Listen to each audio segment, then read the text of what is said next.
기도하겠습니다.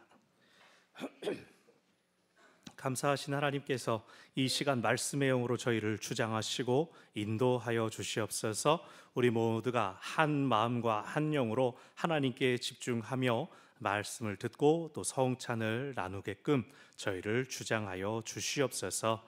예수님의 이름으로 기도합니다. 아멘.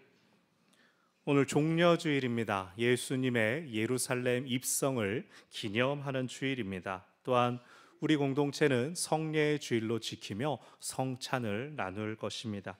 우리가 사순절 기간 동안 매일 성경을 통해 이 마가복음의 말씀을 쭉 묵상해 왔습니다. 오늘 본문은 종려주일이나 성찬과 크게 상관이 없는 것처럼 보입니다. 하지만 여러분 생각해 보십시오. 이제 며칠 후면 예수님께서 십자가에 달려 돌아가실 것입니다. 그것을 아는 예수님께서 성전에서 사람들을 만나 최선을 다해 그들을 가르치십니다. 이 땅에 오신 최종적인 목적을 이루시기 전에, 이 땅을 떠나시기 전에 직접 전하실 수 있는 가르침을 전하고 있는 그 예수님을 생각하시기 바랍니다. 우리 모두가 오늘 본문에 깊이 몰입하여서 우리를 향하신 생생한 주님의 음성을 들으시기를 바랍니다. 아멘. 더불어 이번 한 주 동안 이제 특별 새벽 기도회가 이어집니다. 겟세마네에서 체포당하시고 또 골고다에서 운명하시는 그 하루의 여정을 한 주 동안 깊게 살펴보려고 합니다. 시간이 되시는 분 최대한 예배당에 함께 오셔서 말씀 듣고 기도하시고, 또 어려우시면 꼭 유튜브에 매일마다 올라가니 시간을 정하셔서 하루에 30분 말씀 보고 기도하며 주님과 동행하는 은혜를 누리시기를 바랍니다. 아멘. 예수님의 생애 마지막 주간입니다. 예루살렘 성전에서 많은 시간을 보내십니다. 장사꾼과 환전상들 몰아내시며 성전을 정화하는 바른 소리를 드높이신 시간도 있었지만 그것도 부수적인 것이었습니다. 왜냐하면 예수님은 다 뒤집어 엎으러 오신 것이 아니라 사랑하러 오셨기 때문입니다.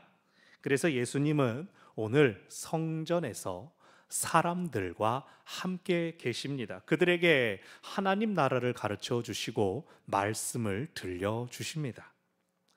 처음에는 성전에 오신 예수님을 향하여 그 예수님께 자기의 옳음, 자기의 의를 자랑하려고 종교 지도자들이 논쟁을 걸어왔습니다. 권위에 대하여, 세금에 대하여, 부활에 관하여 예수님을 시험하려고 했지만 예수님은 더 높은 지혜로 그들을 물리치셨습니다. 이제 예수님 곁에는 논쟁하고 시험하려고 하는 무리들이 아니라 기쁨과 즐거움으로 하나님 나라 말씀을 듣기 원하는 이들이 남아 있었습니다. 원래 성전에서 주로 말씀을 가르치는 사람들은 대제사장들 그리고 서기관들이 있었습니다. 서기관들, 마태복음에서는 율법교사라고 번역했는데요, 말 그대로 율법을 가르치고 율법을 설명해 주는 사람들이었습니다.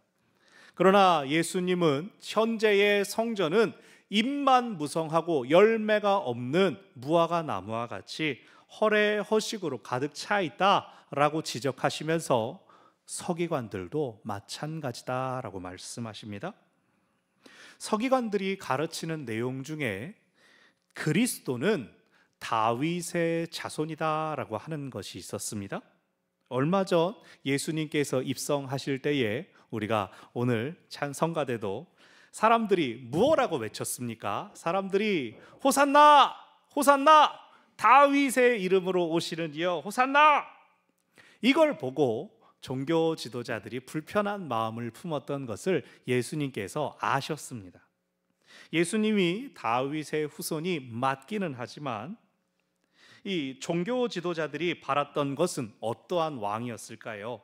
왕족, 귀족, 누가 봐도 왕 같은 사람, 가문이 좋고 훌륭하고 보기에 야 진짜 뭔가 세상을 뒤집을 것 같은 그런 사람이 왕으로 오기를 바랐던 것이죠.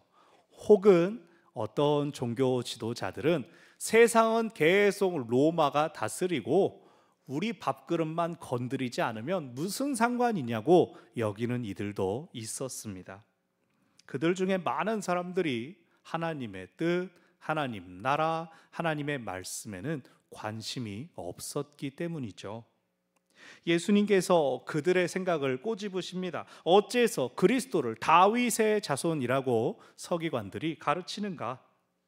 여러분 아십니까? 구약 성경은 그리스도가 다윗의 자손 중에 올 것이다 라고 콕 집어서 예언하고 있지는 않습니다.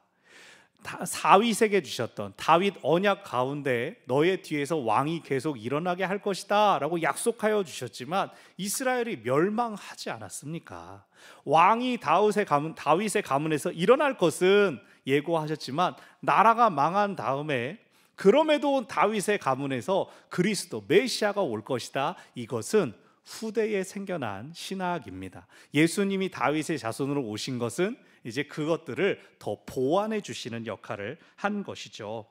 서기관들의 이러한 가르침은 구약의 말씀을 붙들고 해석한 결과가 아니라 기원전 1세기쯤에 등장했던 위경, 성경처럼 사람들 사이에 읽혀졌던 솔로몬의 시편이라는 그 책에 근거합니다.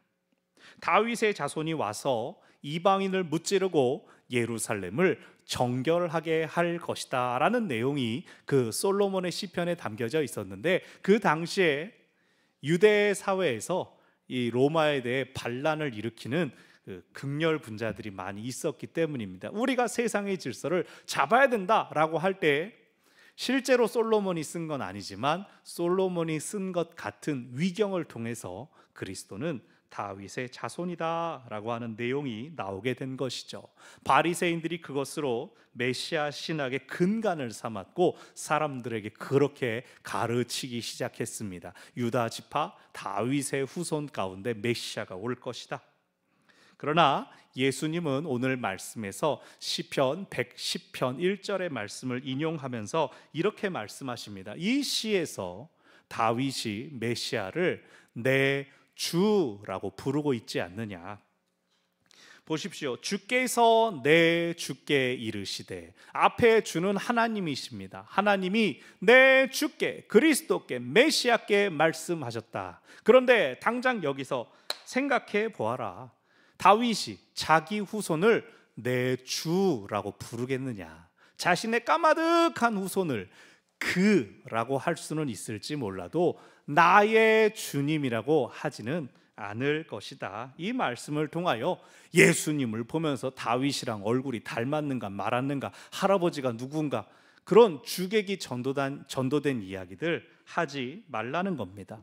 예수님은 바리새인들이 바라는 정치적인 메시아를 넘어서 더 큰 하나님 나라를 이루실 새로운 메시아이심을 가르쳐 주시는 것이 오늘 본문의 가르침입니다. 그런 예수님의 말씀, 서기관들이 가르쳐 왔던 것에 도전하는 이 예수님의 말씀을 사람들이 즐겁게 들었다라고 표현하고 있습니다. 예수님께서 가장 중요한 계명이 무엇이라고 하셨습니까? 하나님 사랑, 이웃 사랑이라고 하셨죠. 그런데 이 사랑하라는 것은 사랑해라고 하는 강압적인 명령이 아닙니다. 하나님께서 주신 사랑에 반응하고 응답하여라. 그리고 하나님께서 주신 사랑을 혼자만 간직하지 말고 흘려보내라. 나누어 주어라.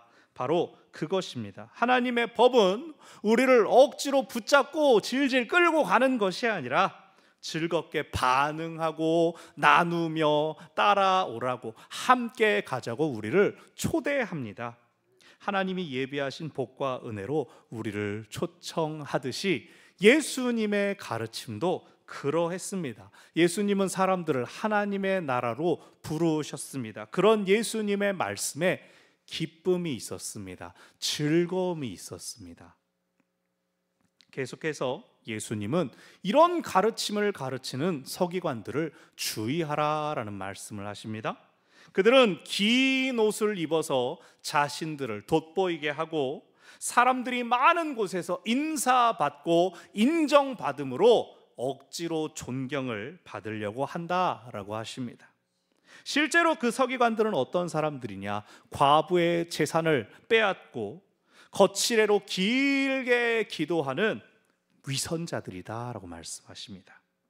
스스로를 뽐내고 드러내는 경건에 어떤 거룩함이 있겠습니까? 그런 사람들이 가르치는 것이 과연 진리를 드러낼 수가 있을까요? 진리가 아니라 자신을 드러낼 뿐입니다.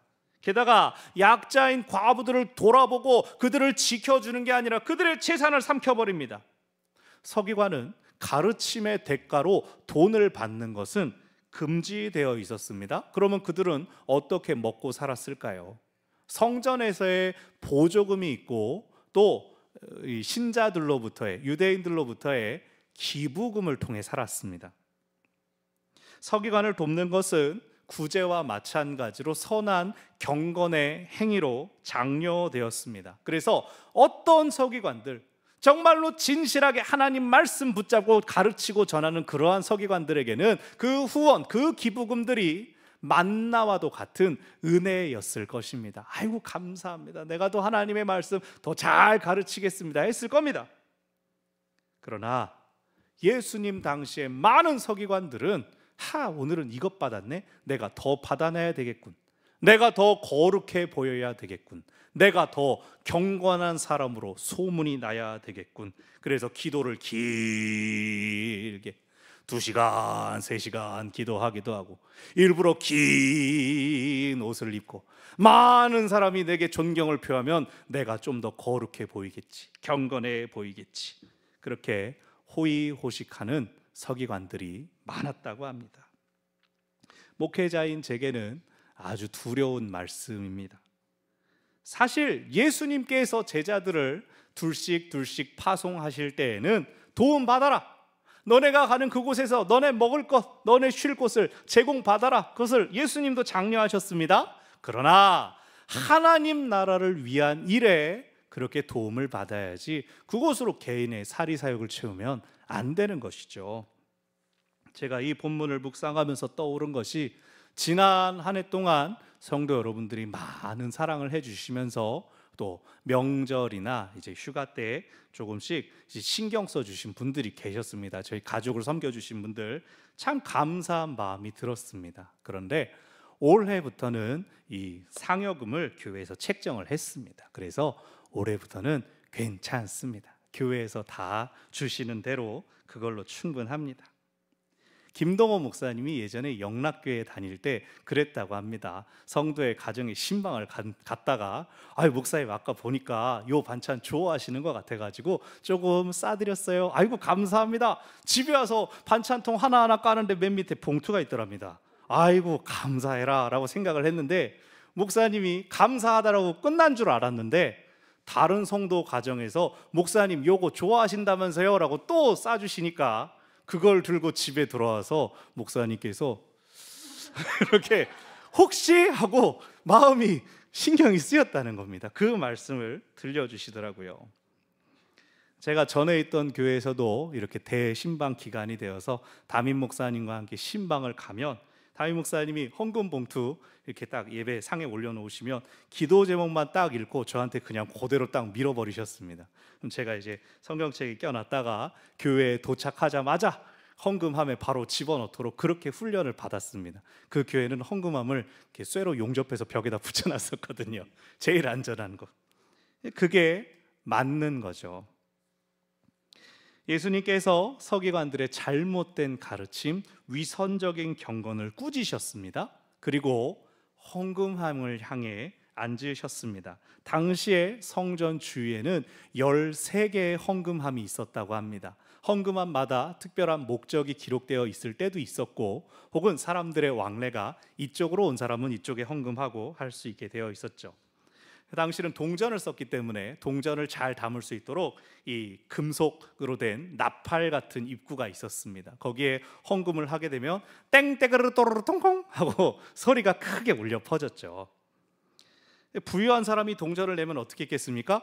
촤르르르 은행 온 것 같은 기분, 사락 소리가 들리면은 야 누군지 동전이 소리가 끝이 안 나는구나 돌아보고 그러고 한 일이 있었죠. 귀한 일이었죠.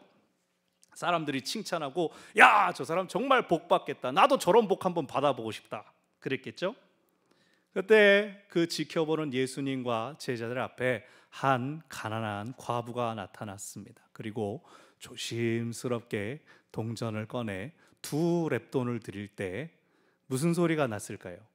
여러분 10원짜리로 소리 낼 수 있습니까? 요즘 10원짜리는 이렇게 해도 소리 안 날 겁니다. 팅톡 2소리가 났겠죠.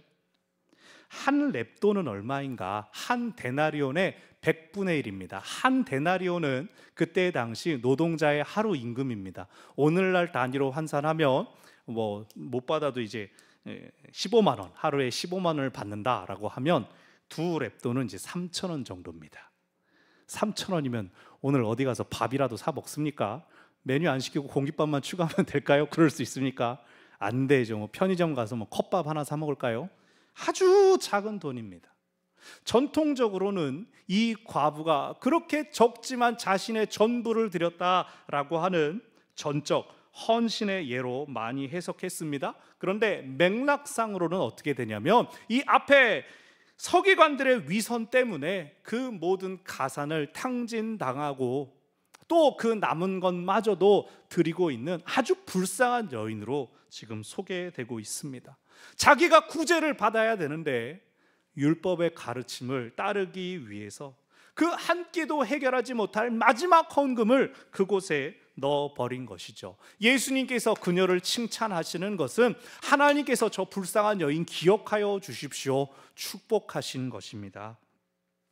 이어지는 13장에 성전 파괴 예언이 나오는데 지금 이 모습처럼 제 기능을 다하지 못하는 성전은 결국 심판당하고 파괴될 것이다 라고 말씀하십니다.